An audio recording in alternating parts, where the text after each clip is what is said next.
You are now listening to the Mythic Rare Podcast with your host, Grant Pollard.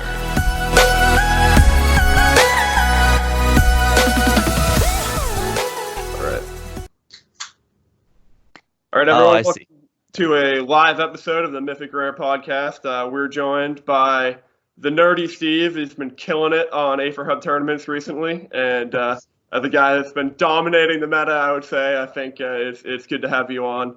And also, I want to give a get well soon to your cat, Darwin. Thank you. We're all rooting for a recovery without really knowing the issue. But Thank you. Yep. And then we're also joined by the host of the Aetherhub tournaments, MTG Arena Meta Steve. So we got two Steves here, which is a little confusing, but that's all right. We'll power through. But how you guys doing tonight? I'm doing quite well. Me too. I'm having iced coffee, so I'm happy. There you go. So Steve, you were recording earlier, but you kind of mentioned the deck you were most interested in. It's also the deck that I was kind of most interested in, which is the Rakdos Fires deck, which is pretty innovative brew. It's kind of just like he took the Rakdos Sacrifice deck and Fires deck and just combined the two to make one. But one of the interesting cards that you were talking about earlier, Steve, is Covetous Urge, which is a card that don't think I've ever seen in competitive play before, but is pretty sweet in this deck when you can play it and when you can steal your opponent's card and play that card in the same turn with Fires out. But do you guys think this is a little too janky, or do you think it's like actually has a chance to be competitive? We can start with you, TheNerdySteve. So we're talking about the Rakdos Fires list by John Rolfe. Yeah, correct. Right. I like it. I have yet to play with Covetous Urge. Yeah, so I don't blame you. I mean, but it seems like that's really, really good in the Mirror or the Fires matchups. And there's a lot of those decks going around, so I think whatever you can get to be ahead in that matchup is really, really good. Yeah, it's a good point because if you're in a mirror match, you can steal their Fires if you're on the play. So that can be pretty helpful too. My experience, it's like felt really good when it's been good, and it's felt really bad when it's been bad, if that makes any sense. It makes all the sense in the world. Because it's got the one-turn kill potential of having Mayhem Devil down and then doing like 10 damage with a God Eternal Bontu. But then it also has the potential to get nothing going whatsoever and get totally railroaded. So I don't know. You're playing a game with that right now, Steve? I just finished up. I got wrecked, but I like the theory of this deck. It's a lot of those. I'm not a very good deck builder. The people in my stream know that I'm not a very good deck builder. But anytime a new set comes out, I build decks kind of like this, where I put too much thought in card advantage. So like this deck, it has the Stormfist Crusader. It's got the Midnight Reaper. But the thing is, if you can't get something going, that's not going to do anything for you, unfortunately. And so it just borders on the line of too much jank. Yeah, I'm kind of with you there. The Midnight Reaper actually works pretty well with God Eternal Bontu, which I have noticed is a neat piece of tech. But I'm rooting for this guy, but I'm not incredibly confident in it. I mean, What's interesting is you have a Fires deck with Midnight Reaper and Stormfist Crusader. So you're going to be drawing a lot of cards, but then you can't use them. Right.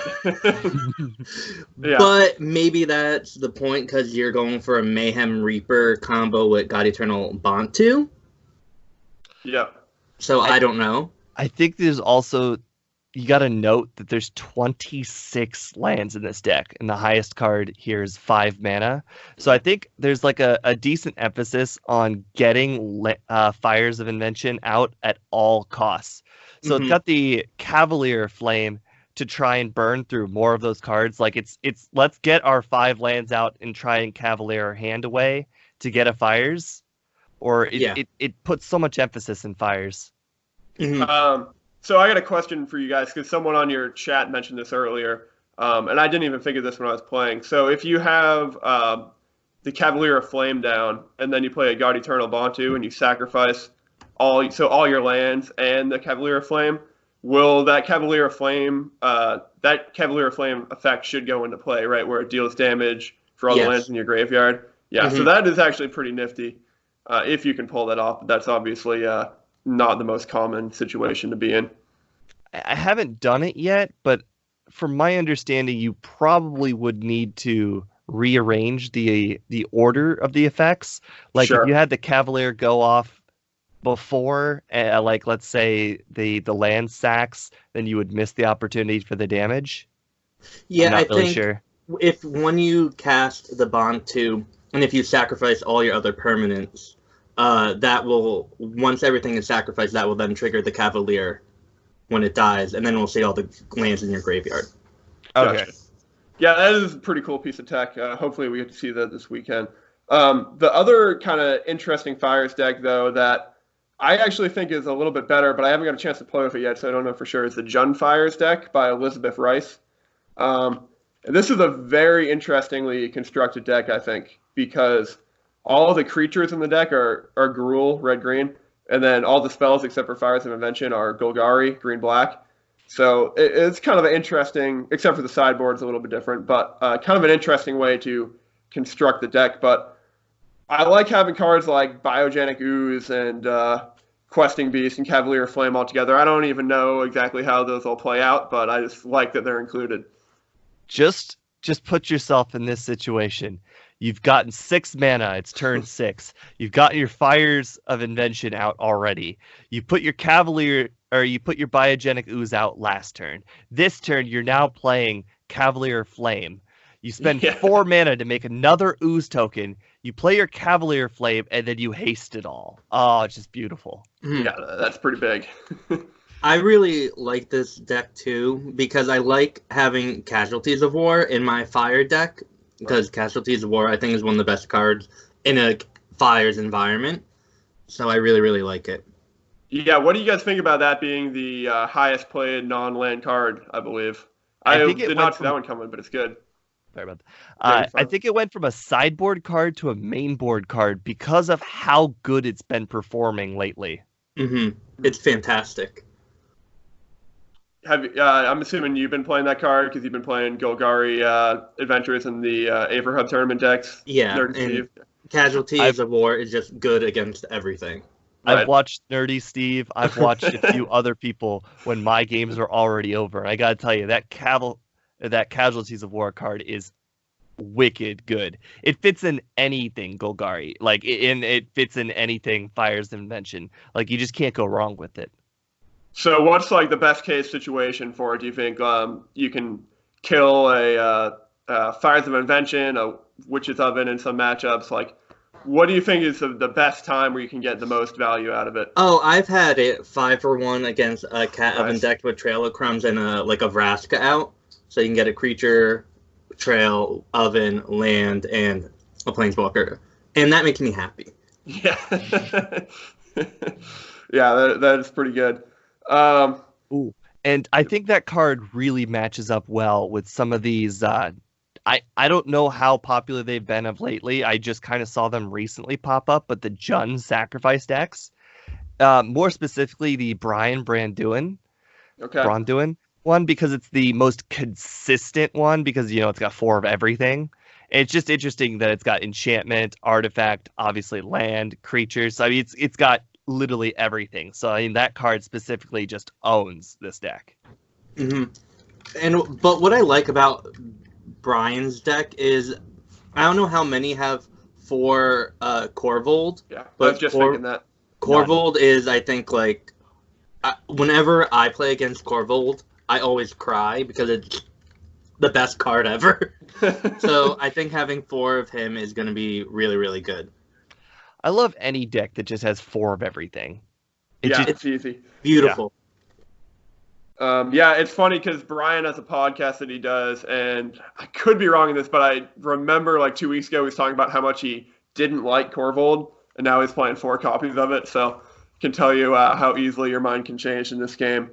But Jun Sacrifice, is that the second most popular deck? Is that right? After, I think it is. Jeskai Fires is 1. I'm pretty sure Jun Sacrifice is the second most. So that is it's a cool deck. It's just great how much different archetypes there are compared to last time when you go from a 70% meta to a 17% meta for the top deck is pretty impressive. But Steve, another deck you were talking about in your stream that I think is really good is it Flash. If we can move over to that one. So this is the deck that I had a lot of success with. Unfortunately, I didn't do well enough to play against the NerdySteve, but I did do well. I think I placed somewhere around 5th in like an 80-person tournament. That's pretty good. Were you playing the 4 copies of Gadwick? Yes, I was. Is there ever a situation where you put that down for just free mana, just for the tab effect, not even to draw the card? All the time. Yeah. But let's be honest, it never stayed on the board for more than one whole turn. Fair enough. People never gave it a shot. Yeah. I know you were talking about this, but I love the Embercleave in the sideboard as a concept, but I just am not totally sure what matchup this is for, like you were saying. That shocked me. I mean, maybe Steve knows, but I mean, the Embercleave in the sideboard just seems so out of place. Right. And Skargan Hellguide a little bit for me too. But I understand the Hellkite just from a aggro standpoint, because the Hellkite can counter a lot of the smaller creatures, and the name of the game with the Flash deck is being able to play something. If you're not playing, let's say, an Opt, and you don't really have a Rawls Outburst or something, you can get value at the end of the turn. Being able to spend 4 mana on the Hellkite is always a thing. Yeah, that's true. What do you think that Embercleave could be for, NerdySteve? I'm trying to think against Embercleave is really good against cat decks, right? Because and I don't know how the cat matchup is, so maybe an Embercleave as a way to just get through the cat blockers so you can deal all that extra damage. Like, maybe that's a problem, but I don't play the Izzet Flash deck enough to know. Sure. But it looks like, that could be a good sideboard option if the other... Because your counter spells aren't that great against cat decks because they come in so low. Mm-hmm. So maybe that's it? I don't know. You're absolutely right. Now that you point that out, I have played this deck against a lot of cat decks, and one of the things that infuriates me the most is the Bone Crusher Giant just being blocked and then, not doing anything. Yeah. Do you think it's better, or do you think it's designed more for the Brineborn Cutthroat? If you can, boost that up really just an absurd amount and they can't remove it, then you can swing in for, 15 damage in one turn, or more just for the consistency of the Bone Crusher Giant? I think it's just more along the lines of to help you get over that wall, just to help you get that win. Because I feel more often than not, it's not going to go on the Cutthroat. It's more often than not going to go on the Brazen Burrower. Yeah, that's what I was thinking too. Actually, because it's got flying, so that's 8 damage in, so that is pretty good. But so I guess another. I'm sorry to double back on all the ones you were going over in your stream, Steve, but you kind of went over all the ones I thought was interesting too. Azorius Control is a deck that I was surprised to see 3 copies of, but also Stan Sifka posted on Twitter, and he's kind of a master deck builder, that I think he said that if he could do it again, he would have chose this deck over what he ended up going with, or something like that. So how does this one win? Is it just that it will counter all the important cards like Fires of Invention and then eventually tempo you out with Brazen Borrower? Because the copy I'm looking at now doesn't appear to be running Mass Manipulation, which is what kind of the older version used to be playing. Yeah, I think this deck just wins by pissing off the opponent to death. That's one way to do it. Because unlike previous versions of Azorius Control that had big Teferi and the win condition can just straight up be -8, this deck still has to hit the opponent with the Brazen Burrower and the Gadwick. It doesn't have a whole lot of other ways to win. Yeah, that's what I was thinking too. So the Azorius deck is what I might be playing the next time I play in the Standard Tournament. Nice. I really, really like it. The one version that isn't running mass manipulation is running Finale of Revelation, and that's a way to like reset the board. Like if you wait until you have 12 mana, you just get back everything again, and you win with your Castle Ardenvale. So it's a very, very long, slow process, but your Planar Cleansing gets rid of all the ovens and all that stuff. So you'll be once you have your lands and your mana advantage, you're good to go.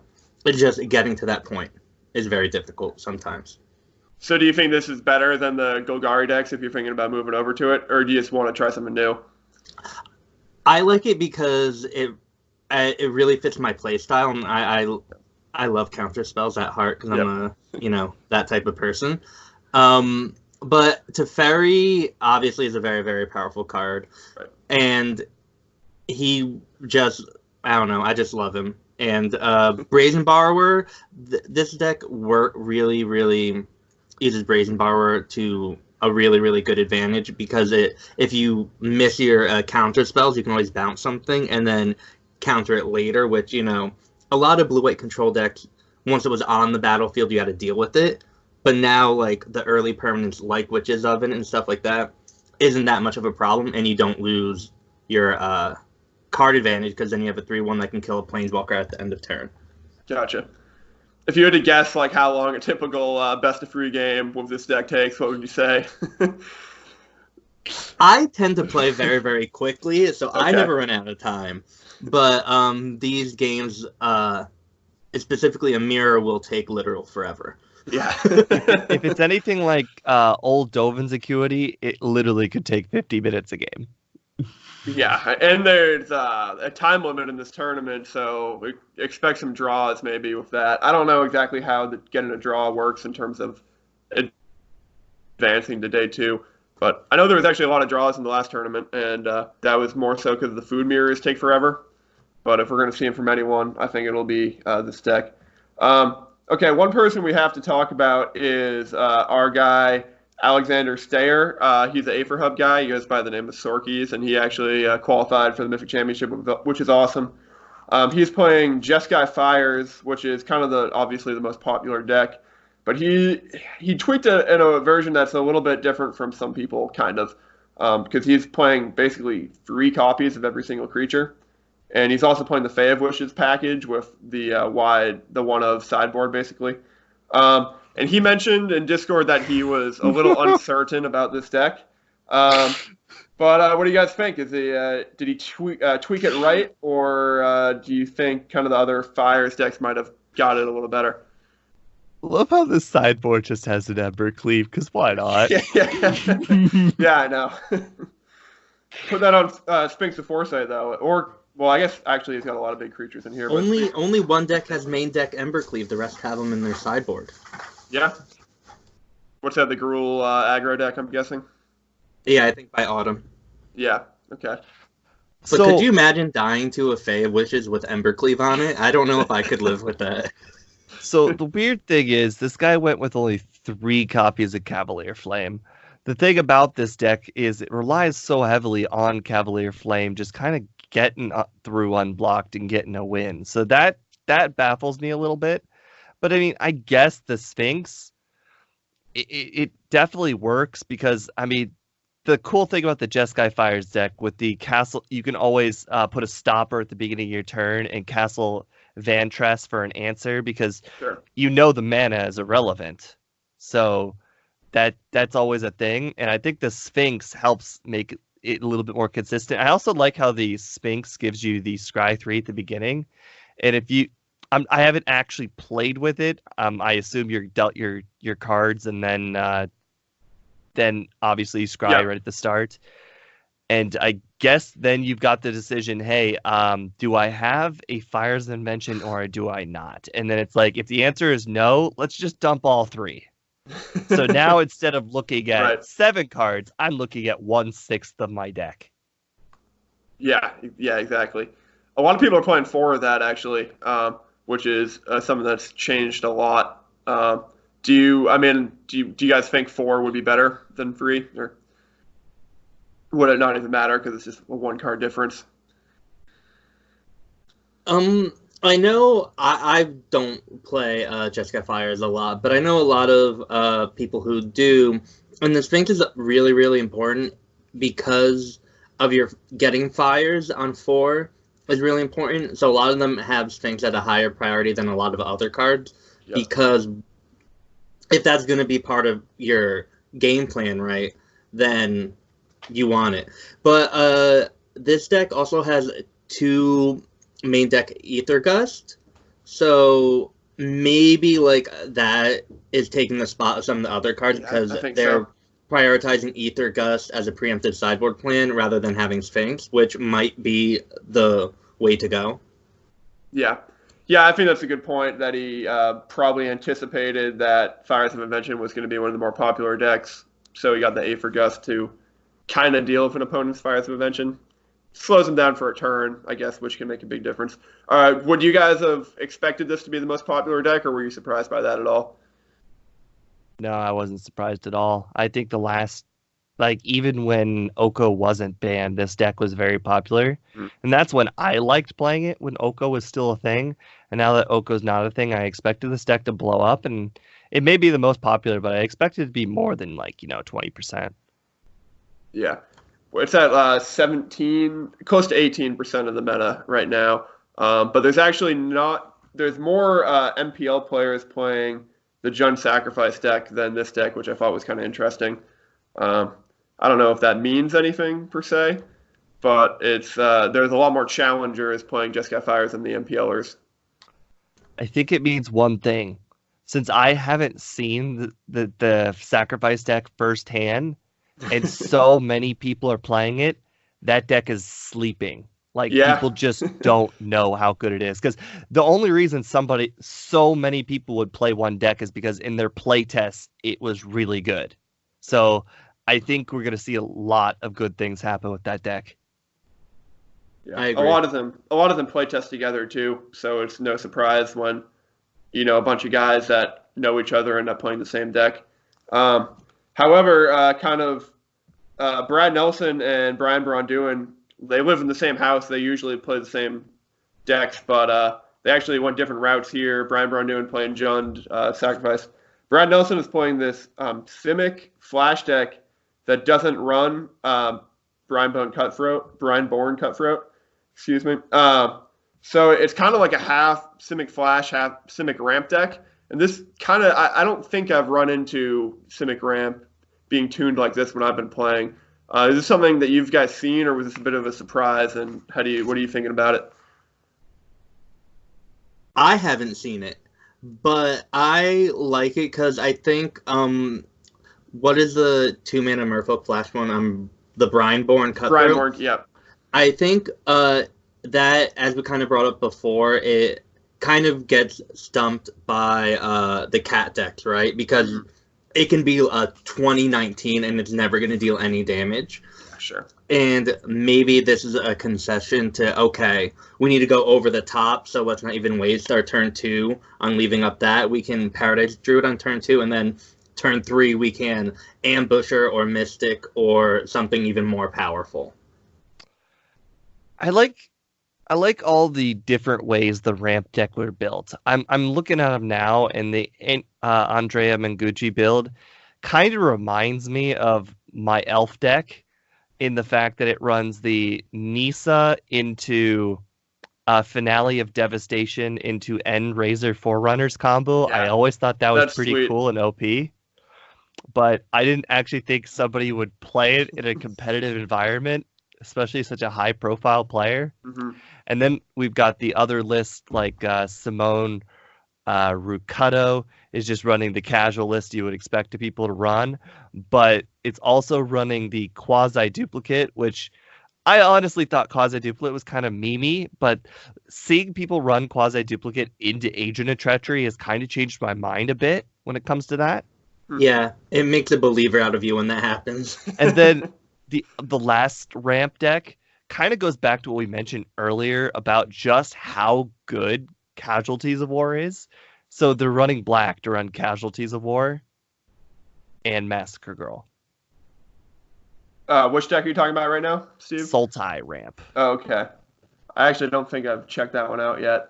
Yeah, it seems like everyone's been trying to fit in Casualties of War, like we already talked about. So I guess any way to do that gives you an edge. I love that Andre's Forerunners in Andrea Mangucci's deck, though. I think that is, he's only got one copy, but that is pretty sweet. That he's basically playing like an Elementals deck when you look at it, because he's got the Risen Reef, Cavalier Thorns, Leafkin Druid package in there.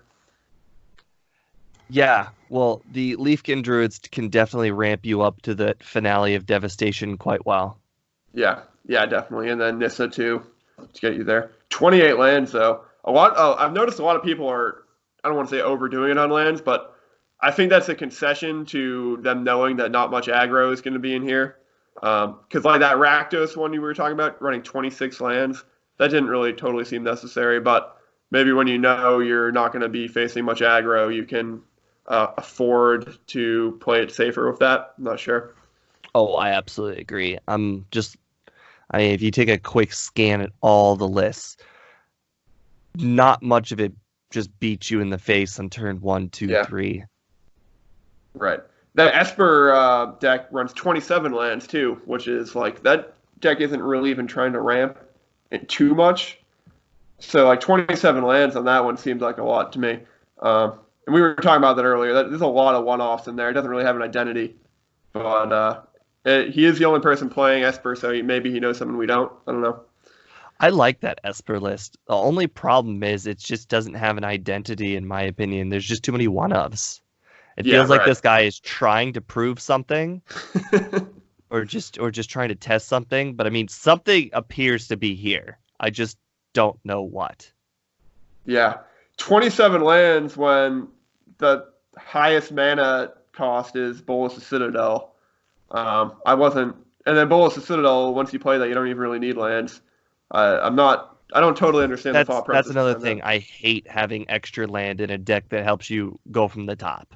Yeah. And I understand this deck because, I mean, Brian Braun-Duin's famous for playing a whole bunch of Esper, at least for the previous few years that I've watched him. And I watched him make Bolas Citadel work. And I gotta tell you, watching that dude use 1 life was just masterful, being down to 1 life. But the fact of the matter is that you've got Kenrith, and you need with getting Bolas Citadel on the board for 6 mana means you have 6 mana, so you most likely can deal with 10 life a turn. So having 27 lands means you're not going to be able to use that life as well as you probably want to.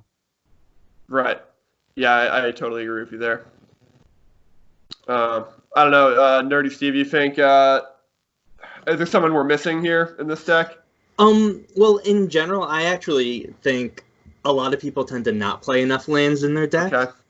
And I think, like, when you're a control deck specifically, you never not want to miss a land drop. And so I think since a lot of these decks in general tend to be much more control-oriented, that's why we're seeing a lot higher land count than we're expecting, or maybe we're used to. Sure. And it specifically because there is no aggro decks, but I think if you don't get your 3rd or 4th land drop in any of these decks, it means you're not getting your 4th turn fires or your 4th turn anything. So all of these decks really, really need to make sure that they get their first 4 land drops. Otherwise, they just lose. And so I think that's one of the reasons why we're doing it. And in this deck, with Bolas' Citadel out, yeah, you're going to probably run into a lot of lands on top. But with Narset and Teferi and Kenrith, you're going to be able to control that pretty well. Sure. And I think Kenrith is very, very spicy with that too. Because you can always draw your top card if it's a land. Yeah. Yeah, that is a good point. He's just running, let's see, 1, 2, 3, 4, 5, 6 one-offs in the main board, which I don't think as far as I can remember, I don't think I've ever seen that in a tournament from this high level before. Mm-hmm. 6 one-offs. And it's like Disfigure, Duress, Despark, so they're kind of removal spells that do similar things, I guess, if you think of it that way. But do you guys think that's like him not being able to make up his mind on what's better, or him just thinking that works the best, or what? I think partially maybe not knowing what you're expecting, but I think Narset's also kind of a tutor target in that way, and maybe instead of seeing a Despark and a Drowning Lock, or just seeing 2D sparks on top of your deck, getting a choice between either of those might be better than not having that choice. Yeah. Yeah, that does make sense. I agree with you the there. sideboard is also real wishy-washy. A lot of 1 and 2 ups. But yeah, I think a lot of the cool thing about the main board is a lot of it works well with Bolas Citadel. You're not just gonna like play like other than let's say Time Wipe. I mean, you could probably play Time Wipe and not be worried. But other than basically Dovin's Veto, you can pretty much just play Sure. all of it off the top. And that was a thing that I didn't like with the old Bolas Citadel. And maybe that's why he went with Drown in the Lock over that card that kills 3 mana or lower or bumps something back into your hand. Can't remember the name. But that card used to stop. Tyrant Scorn. I'm pretty sure. Tyrant Scorn used to get choked at the top of the deck a lot. And I think that's why they went with the Drown in the Lock, because it offered a little bit more versatility. Sure. Mhm. Yeah, and then Oath of Kaya and Elite Guard Mage are basically, you have to play those for nothing if you have Bolas Citadel out, so that's a good piece of tech too. But Elite Guard Mage is a wishy-washy card if just on its own for a 3 of. I don't know. I know a lot of people have mixed opinions on that, between that and Basilica Bellhaunt and all those things too. Well, I feel like the only reason people aren't running Basilica Bellhaunt is because Mono Red isn't a thing. Yeah. This is the first tournament I have ever seen that doesn't have even one person playing Mono Red. Yeah, I know. That is amazing. Yeah, only one aggro deck, too, which we might as well jump into that now, which is the Golgari, the Gruul aggro, which is, Gruul Adventure. It's like, it took such a hit from losing Once Upon a Time that I really am not sure that it's got what it takes. But I guess you can look at it in a way where, in a field where no one was really preparing for aggro, maybe it has an advantage that way because it's the only one. Yeah, I feel sorry for this guy just because he's got no idea what's about to happen. Either he's going to wreck people or he's going to get destroyed. He just has no idea.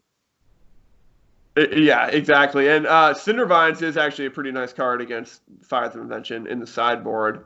But I would have considered maybe running that main board because there's a lot of enchantments going around right now between Trail of Crumbs and Fires of Invention. I just noticed a card in the sideboard I've never seen before. Emberth Shieldbreaker. Not bad. No, Emberth is really, really good. I like Emberth. There was whose deck? I was looking at it this morning. There was some card that was a common in Throne of Eldraine that I had literally never seen before, ever. That was in the sideboard, and it was called like Once in Future, I think, something like that. I don't even remember what it did. I had never seen it before, but I was like, oh, that's interesting. I had to figure out who was playing that now. I'm pretty sure that the card is called Once in Future. The card that, if adamant, you return 2 cards from your graveyard to your hand. Yeah, I've never seen anybody play that or like had it played against me or even noticed it before, to be honest. So interesting to see it in a Mythic Championship. I think a lot of people are really keen to these enchantments and artifacts. So it seemed Return to Nature in a lot of sideboards that are green. Yeah, absolutely. Yeah, that is a pretty key card. And Disenchant, too, for anyone playing white. Not that there's that many people playing white, but Disenchant has been pretty key for me when I've been playing Esper, at least. Wasn't that for enchantments only, or was that artifacts It's only? artifacts, too. I'm pretty sure, one actually. or the other. Yeah, artifacts and enchantment. Yeah, for okay. Disenchant. Yeah, I thought so. Oh, Yeah, that's the pretty 2-mana cool. one. Okay, 2 mana, the one that I was thinking of was the 1-mana one. Okay. Demystify is only enchantments. Yeah, that was If that is what you were thinking of. Yeah. Okay, so there's one more kind of really spicy deck that we haven't talked about yet, and that's Temur Adventure by John Emmanuel Depras. So this is the first adventure deck I've ever seen in competitive play that's not running Edgewall Innkeeper. It's just running the Lucky Clover. So a totally different take on the adventure strategy. And to be honest, I have no idea how this will play out. But is this one that you think is kind of janky and you just want to try something new, or is he onto something here from first glance?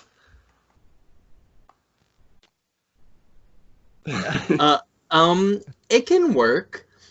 I've seen the Lucky Clover decks So one of the things when I played against these types of decks, I've actually found the Innkeeper to be one of their weakest cards because they get the advantage off the Lucky Clover, and the Innkeeper's usually a 1/1 for like 5 turns before they ever cast them off the adventure. But it's an interesting deck and a powerful when you get the Lucky Clovers. My thing is, whenever my opponent doesn't get Lucky Clover, I feel like I just win. Sure. I feel like this is almost an interesting take on the Is It deck, actually. Because if you really look at it, if you get rid of some of these green cards, which are just, I don't know, they're... Beanstalk Giant is... Every time I played it, I feel like it's running slow, green for the Hydroid Crisis, but yeah. There's so much extra value. Like, if you get double Fae of Wishes, you get double Bone Crusher Giant, you can keep yourself in the game.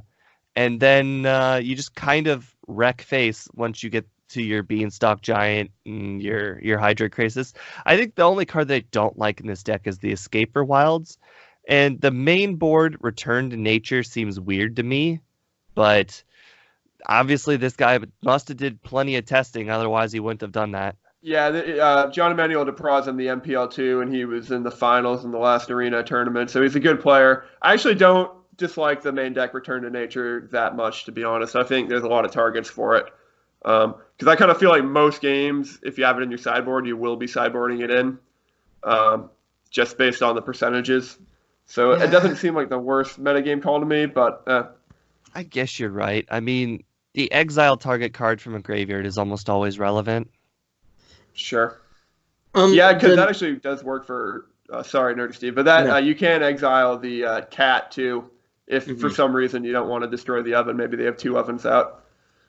I was going to say, the Return to Nature is interesting, because I think it's a pretty playable main deck card, because almost every deck has relevant enchantments and artifacts. But when you have Fae of Wishes in your main deck, I'm like, do you really need your sideboard card to also be main deck? Yeah, that's a good point. But maybe it's just you never have enough time, so maybe that's why it's relevant. But I don't know. I think kind of the top end potential on this deck is to be able to copy Fae of Wishes like 2 or 3 times if you get Lucky Clover out, and then be able to get, Escape to the Wilds, maybe a Chandra, maybe a Planewide Celebration all in the same turn. Drawing all those 3 cards in the same turn is pretty filthy, but it's a matter of can you actually get that off consistently. And go ahead. No, and so I've played against this type of deck a lot, and it happens a lot, and it makes me cry. But sometimes it's always a very time-intensive deck. So if you, they only have a couple turns to do it, because if they granted for 3 cards from the sideboard, it means that they weren't doing anything except for Lucky Clovering the 2 turns before. So it's a deck that really punishes really slow and grindy decks. Gotcha. Yeah. Okay. And I like the Chandra's Awakened Inferno as well, because it gives you an extra win condition, and I like that. Yeah. That is true, and especially against grindy decks, like you were saying, that's the way to kind of outgrind someone if you can just keep +1ing over and over again. And against, the Azorius decks, they can't counter Chandra. Yeah. And he is playing Shifting Ceratops too, so it looks like he actually had a lot of the flash decks in mind when building the sideboard. I'm not totally sure if all these sweepers are needed, like Ritual of Soot, but I guess you kind of have to put that in there just in case you're going up against aggro when you're building the deck. But since they're really, I don't know if there's an incredible amount of like Paradise Druid maybe is probably the big one that he's playing Ritual of Soot for, I would say, but. Are you looking at the right list? I am looking at John Fires. I was gonna say that. I was like, I don't. Okay. Yeah, no, I clicked on the wrong tab, thinking it was that tab, and I was just looking at the sideboard. Okay, so there's 2 types of Golgari Adventure decks. Stan Sifka is playing one, and then the other one is another Lucky Clover deck. So this is a good Lucky Clover segue into that one. But Ali Warfield and Autumn Burchett, and I think there's one other player playing the Lucky Clover Smitten Swordmaster combo deck, which is a deck I actually played back when Field of the Dead was a thing, and I thought it was pretty good then. But now I haven't seen it really in a while. But basically how this deck works is it kind of builds up to a one-turn kill type of combo where you can have 1 or 2 Lucky Clovers out and 5 or 6 Knights out, and then blast them with the Smitten Swordmaster and do, I think the most I ever did was like 36 damage in 1 turn with this combo, so that was pretty awesome. Does it have a place here, do you think? I kind of think it does, thinking about it now, based off of what we were talking about earlier, how there isn't too much aggro. It might have some time to build that board state out and get some of the Knights out. Yeah, that's what because I used to play this too, like in a pre-field meta, and I mean, because I'm always a Golgari person at heart, so I've been playing these decks forever, and I think the Swordmaster version is good against maybe field and the cat decks, because, or not field, the fire decks, because the fire decks aren't necessarily very, very quick. And they're not going to punish you Lucky Clovering the first couple of turns, and then you can Order of Midnight your Swordmaster, and then you can Swordmaster for 1 billion, and you're good. And you have Casualties of War, which is great against them. So I've got a good friend. He's been on the podcast, Jamoki, and he played this deck way before it was popular, or even slightly popular. I honestly feel like he kind of made one of the prerequisites to this deck, and his version was just kind of improved upon. Like some of the improvements that I can see, Jamoki focused a lot more on the Knight aspect, but I feel like this deck focused a little bit more on the meta aspect.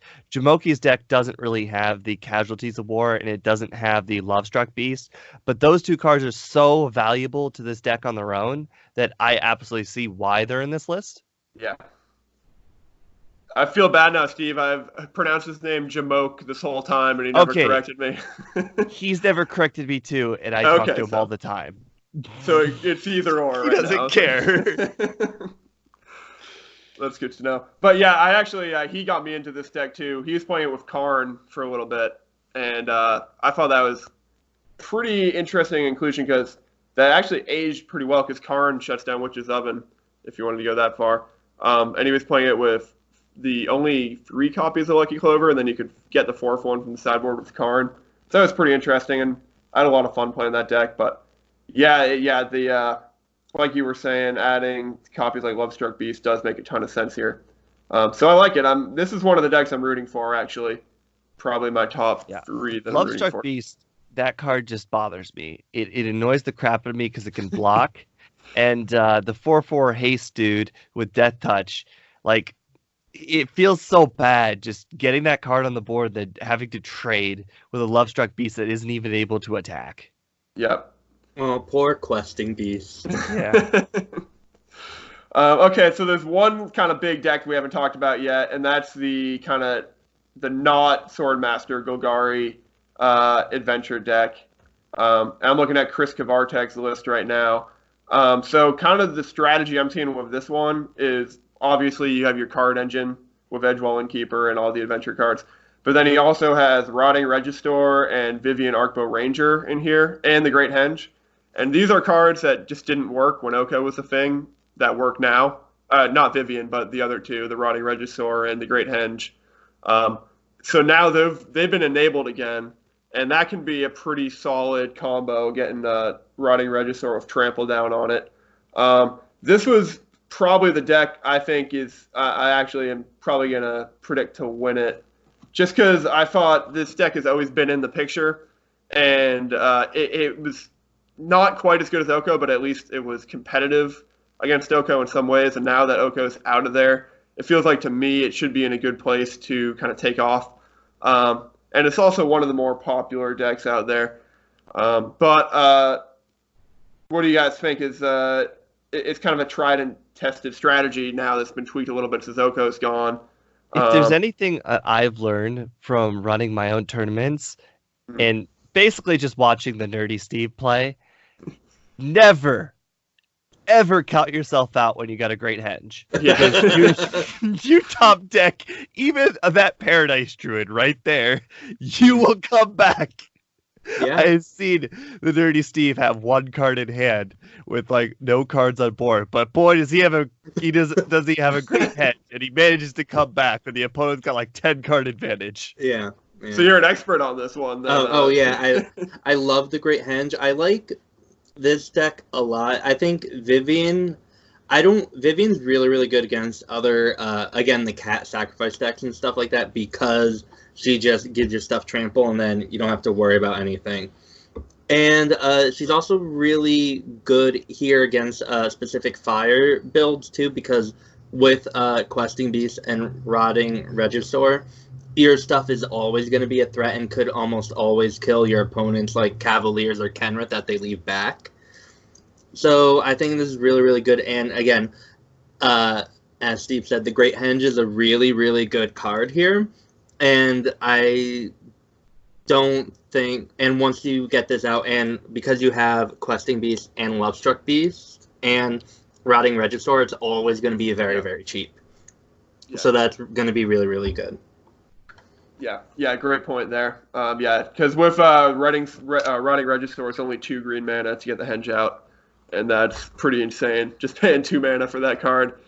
So is this basically the deck that you won the tournament with, Steve, or did you use a different version? I think maybe the first week, this was very similar to the one that I've used, but I've been running. My deck isn't even up here in any of the lists, but I run a combination of a cat sacrifice deck and a black-green adventure deck. Gotcha. But I really like this deck, and this might have reawakened my love for the Great Henge. There you go. Well, Chris Kavartek is a beast. He's had a insanely good year so far, and he's been playing Golgari Adventure for a while too. So I think he knows the deck really well. So he's definitely someone to look out for this weekend. I think he's pretty well positioned. All right, is there anything else you guys any decks I missed you guys wanted to touch on? I'd like to say just like pay attention to some of the lists from the Team Aether tourney. There's a lot of people playing a lot of interesting lists out there. So, and plus we kind of gave the prerequisite to the current Oko list meta, because we did 2 tournaments before Oko was banned. And gotta be like, no shocker here, but some of the lists that are here today were the lists that won our tournament 2 weeks before. Yeah, it's an awesome tournament, and you're doing another one this Saturday, right, Steve? So every week, 10,000 gems on the line. So you can have the Mythic Championship up on one TV, and you can be playing your tournament on the other one. Mm-hmm. It's the Aetherhub tournaments are awesome. Unfortunately, I've only got to play in one. I went 0-2, but it happens. Maybe not next to me time. Yet, so. Well, Nerdy Steve here just showed up one week, he won, and then he showed up the next week, and then he got second, and then he showed up the next week, and then he won, and then this dude's a force to be reckoned with. I played like 30 of my own tournaments, and I've only won 2.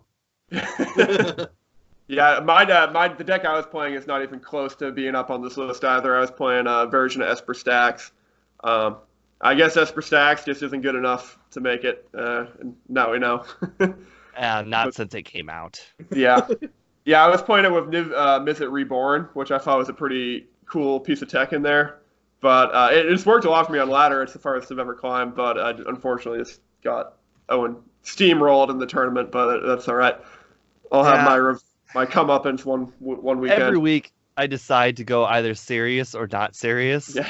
And usually I go 4-3, 5-2 when I play my serious decks. Like 2-3 weeks ago I played the Izzet Flash and I went 5-2. And then last week I decided to go with something real janky, and then the week before that I went with Divine Visitation janky deck. Nice.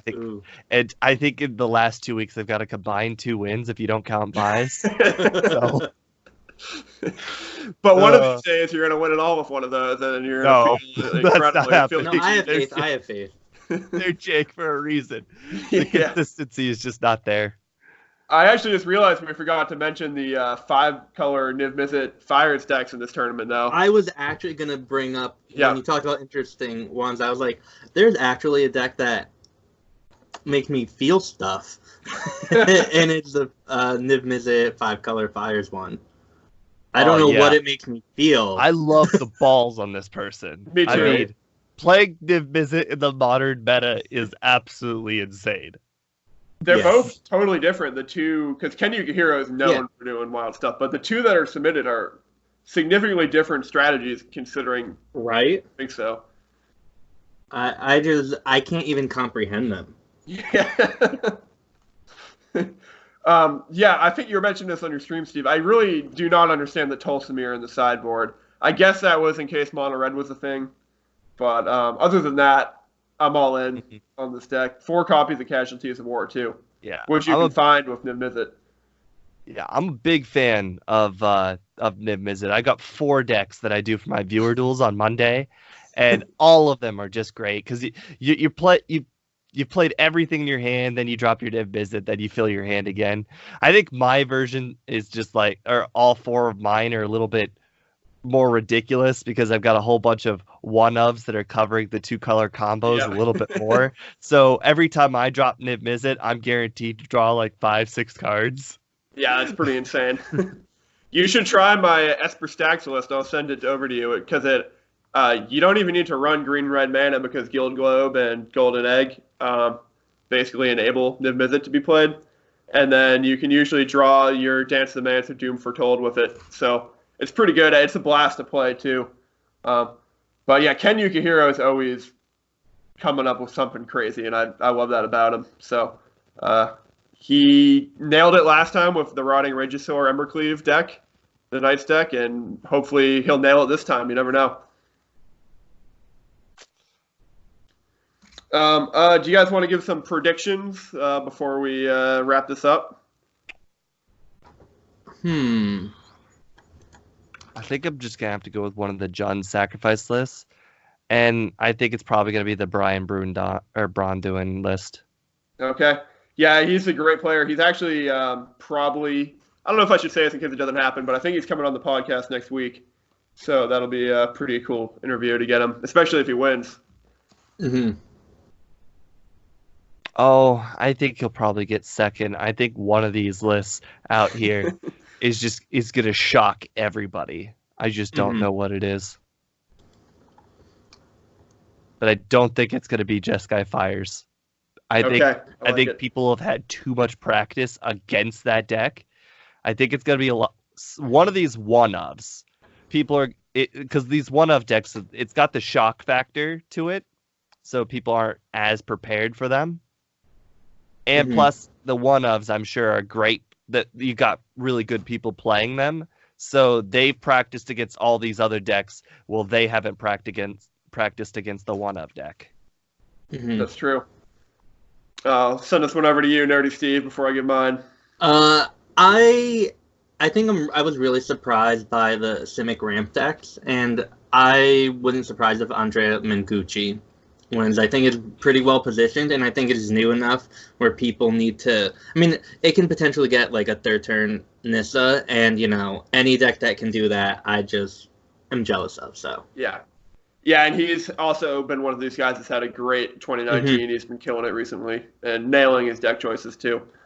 So for me, I think I'm going to go with this Jund Fires deck. I actually feel bad because I don't know Elizabeth Rice. I'm not totally sure who she is, but I love her deck choice. So this is more of a rooting for than an actual think it's going to win type prediction, which is what I did last time, and the deck I predicted went 0-4.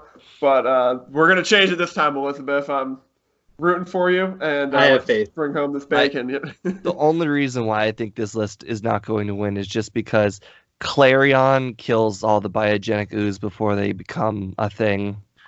Yeah. You can sideboard that out, and then I guess you got you don't really have a great replacement for that post sideboard shifting Ceratops.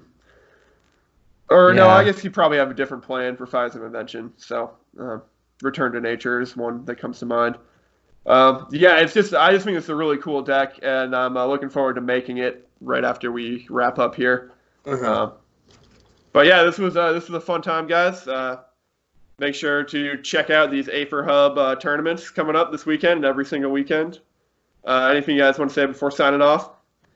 Thank you for having me. This was fun. Yeah, anytime. I appreciate it too, man. Yep. All right, guys. Appreciate it. And good luck with the rest of your stream, Steve. Oh, I was just gonna do the podcast today. Fair enough. Then this is an easy night. All right, Yeah. take it easy, guys.